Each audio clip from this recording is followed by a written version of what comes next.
Before it had happened, Last right? name contrast because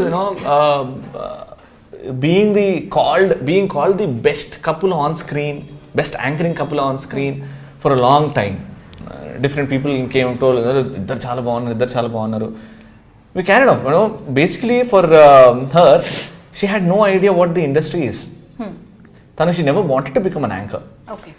So once the industry started giving her those opportunities, అంటే ఆ అవకాశాలు రావడం, ఆ hype రావడం, తనకు ఆల్ న్యూ అది. అప్పుడు దగ్గరుండి చెప్పడం జరిగింది, ఇగో ఇది ఇలా చెయ్యి అంటే తనకి ఫేస్బుక్లో పోస్ట్ కూడా పెట్టడం రాదు. తన ఫేస్బుక్లో కొన్ని నెగిటివ్ కమెంట్స్ వస్తుంటే అమ్మో నాకు ఫేస్బుక్ వద్దు అన్న సందర్భాలు ఉండే. కానీ నేనే this is the industry, this is a celebrity status వేరెన్ నువ్వు పాజిటివ్గా పొగిడినప్పుడు తీసుకోవాలి, నెగిటివ్గా తిట్టినప్పుడు కూడా తీసుకోవాలి. You get prepared for that. అంత దగ్గరుండి చేసినప్పుడు one final moment for XYZ reasons, me and other anchor have been paid and that show was doing great, and she for XYZ reasons నేను యాంకరింగ్ ఇంకా చెయ్యను, ఉట్టి రవితోనైతే నాకు షోస్ వస్తున్నాయి అనేసరికి she went into a shell. ఒక అయ్యో నాకేంటి అని. అక్కడ ప్యారలల్ గా Pataas was doing really great. Ravi and Sreemukhi started, ఎక్కడ పోయినా రవి శ్రీముఖి ఎక్కడ, అది స్టార్ట్ అయ్యేసరికి అంటే నేను ఎలా అర్థం చేసుకుంటానో అది చెప్తున్నాను. I guess that hit her. And బయటకు వచ్చి ఆ ఇంటర్వ్యూలు ఈ ఇంటర్వ్యూలు చెప్పడం, ఐ థాట్ దట్ వాజ్ ఎందుకు సెన్స్లెస్, మీనింగ్లెస్. దాని తర్వాత మ్యారేజ్ అది ఇది అని స్టార్ట్ చేశాను. నేను అనుకునేది ఏంటంటే what elders tell me is, సక్సెస్లో ఉన్నప్పుడు ఏం మాట్లాడుతావు కాదు, నువ్వు డౌన్ఫాల్, నువ్వు ఫెయిల్యూర్లో ఉన్నప్పుడు ఏం మాట్లాడుతావు, దట్ షోస్ యువర్ క్యారెక్టర్. నువ్వు ఆ షో దుబ్బేసావు అని తన కోపం చూపించడం షోలోనే. నేను సీరియస్ గానే స్టార్ట్ అయ్యేది, షో దుబ్బేసావు అసలు ఇది నా షో అని అంటే, అవును అది నీ షో కానీ నాకు ఇచ్చారంటే నా షో అవుతుంది అంటే వాడు తను రెండు మాటలు మాట్లాడడం. సో నేను ఓకే ఇది కరెక్టే కదా వాడు అనేవాళ్ళ అప్పుడు అంటే ఫ్రెండ్స్ అన్న తర్వాత స్టార్టింగ్ లో వాడు అలా అన్న నాకు కొంచెం ఇబ్బంది అనిపించేది. తను తిడుతున్నప్పుడు కరెక్టే కదా తన షో నేను తీసేసుకున్నాను, ఆ ఫ్రస్ట్రేషన్ లో మాట్లాడుతున్నాడు అనుకొని సైలెంట్ అయిపోయేదాన్ని. అలా తను తిట్టడం, నేను సైలెంట్ అవ్వడం, ఏదైనా పని చేసినా కూడా ఓకే ఫ్రస్ట్రేషన్ లో మాట్లాడుతున్నాడు అని అనుకునేదాన్ని. 1 వీక్ అయిపోయింది, రేటింగ్స్ వస్తాయి కదా, 1 వీక్ రేటింగ్స్, ఓకే ఇద్దరి కాంబినేషన్ ఏదో కొంచెం రేటింగ్ వచ్చేలా ఉంది అని అనుకొని అది అలాగే కంటిన్యూ అయిపోయే వాళ్ళం. కాకపోతే ఎలా స్టార్ట్ అయ్యేదంటే మా ఇద్దరి మధ్యలో తను ఏది చేసిన నో అని చెప్పేదాన్ని. ఇద్దరి మధ్యలో ఫైటింగ్స్ ఉండేవి. ఆఫ్ స్క్రీన్ నువ్వు అలా ఎందుకున్నావు, ఇలా ఎందుకున్నావు, ఆఫ్ స్క్రీన్ గొడవ ఆన్ స్క్రీన్ కూడా వచ్చేది. సో ఇద్దరి మధ్యలో ఫైటింగ్ కాస్త రేటింగ్స్ దాకా వెళ్ళింది.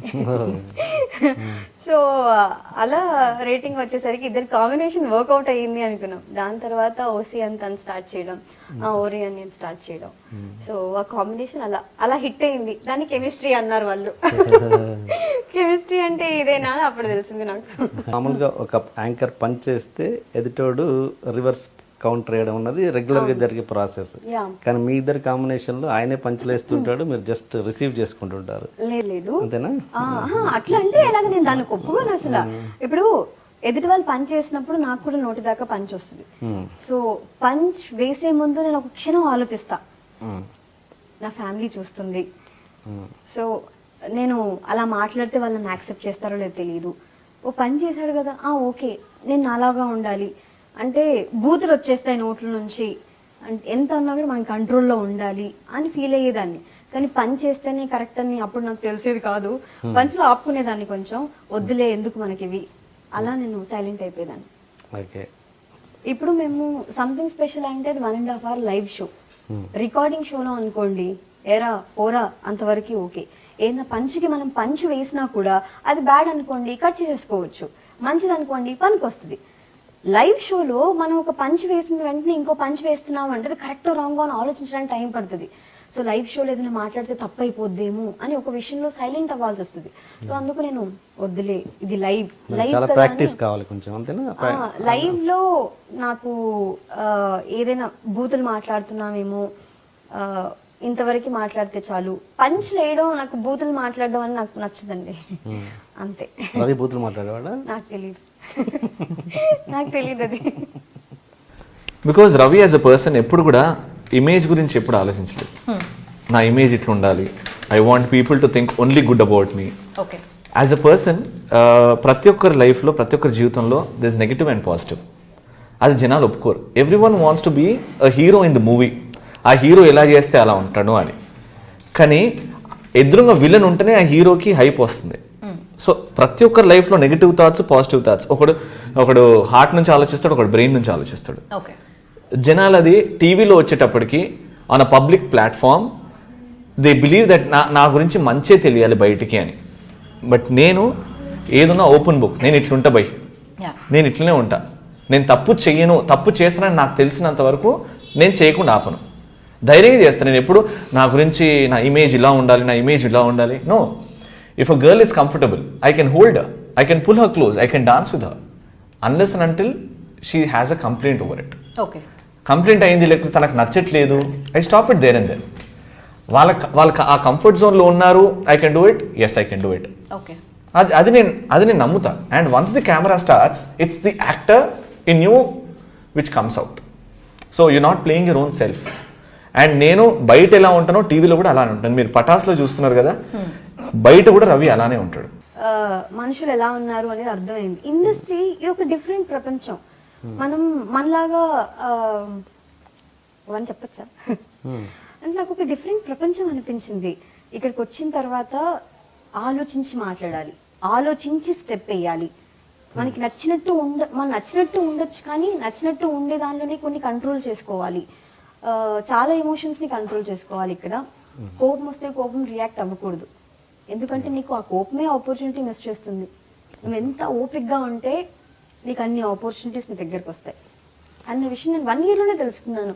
10 మందితో మాట్లాడితే అర్థమైపోతుందండి. నువ్వేం మాట్లాడకపోయినా పర్లేదు, 10 మందిని చూసి చాలా విషయాలు నేర్చుకోవచ్చు అనిపించింది. సో అలాంటప్పుడు ఇక్కడ ప్రొఫెషనల్గా ఉంటేనే బాగుంటుంది. పర్సనల్ తీసుకుంటే మనం పర్సనల్ లైఫ్లో కూడా హ్యాపీగా ఉండలేం. అంతెందుకు రవి కూడా నా పర్సనల్ లైఫ్ తెలియదు. కొంచెం ఓకే అంటే పరిచయమైన అతి కొద్ది కాలంలో నేను చెప్పేశాను. యాక్చువల్లీ నాకు ఒక బాగున్నాడు, బికాస్ బాయ్ ఫ్రెండ్ అని చెప్పకూడదు, బాయ్ ఫ్రెండ్ అంటే ఇంకో లెవెల్లో చూస్తారు కాబట్టి. సో ఒక బాగున్నాడు, ఇంట్లో ఫిక్స్ అయిపోయింది, నాకు చూశారు. సో ఎప్పటికైనా నేను తను పెళ్లి చేసుకుంటాను అని తనకి తెలుసు, అలా చెప్పేశాను. అది అందుకే we are professional friends. Gap actually disturbances మాకు స్టార్ట్ అయ్యాయి. డి జోడీ ప్రోగ్రామ్ ఇప్పుడు ప్రదీప్ యాంకరింగ్ చేస్తున్నాడు అండ్ టీమ్ లీడర్స్గా సుధీర్ అండ్ లక్ష్మి చేస్తున్నాం. సో ఆ ప్లేస్లో మేము ఉండాలి యాక్చువల్లీ. సో లాస్య రవిని అడిగినప్పుడు మా ఇద్దరి మధ్యలో కాంబినేషన్ మేము చేయకూడదు అని డిసైడ్ అయిపోయాం.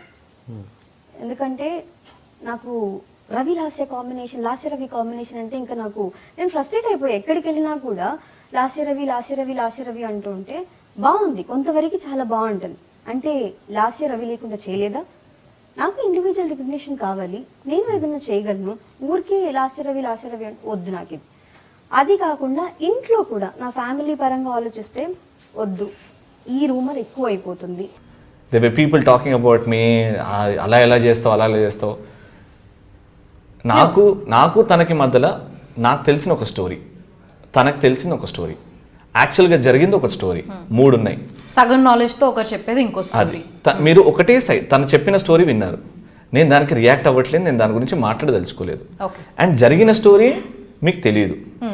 సో ఎందుకు రియాక్ట్ అవుతారు? I'm doing my work, I have my work. So I always wished her luck, I always wished her you have to do work, you look very good, you have opportunities. So concentrate more on that. ఇప్పుడు కూడా have my best wishes to her. ఎందుకు this industry, why do you have to talk bad or do that or do this? ప్రొఫెషనల్గా వచ్చేసరికి already నాకు పెళ్లి fix అయింది బావా అని చెప్పిన తర్వాత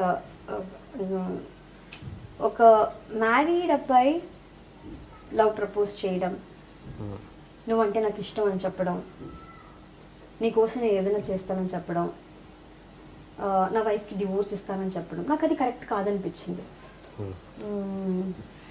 అందుకు అది కొంచెం బ్యాడ్ ఎక్స్పీరియన్స్. ఆ అబ్బాయి నుంచి స్కిప్ అవ్వడం నాకు కొంచెం కష్టమైంది. సో ఫైనల్లీ అంత కథ సమాప్తం. సో ఏదైనా గుడ్ అయినా బ్యాడ్ అయినా కూడా రెండింటిని కరెక్ట్గా బ్యాలెన్స్ చేసుకోవాలి అన్నది నేర్చుకున్నాను. Please subscribe to iDream. For more videos, please subscribe to iDream. నేను మీ Jabardasth Naveen. For more videos, please subscribe to iDream. For more videos, subscribe to iDream. For more interesting videos, please subscribe to iDream. Hi, this is Anil Ravipudi. For more videos, please subscribe iDream Media. This is Manjula. For more videos, please subscribe iDream. For more videos, please subscribe to iDream channel. Don't miss it. అక్కడ ఒక గంట symbol ఉంటుంది, దాన్ని లాగి పట్టుకొని కొట్టండి, మర్చిపోదు. ఓకేనా? Subscribe to iDream.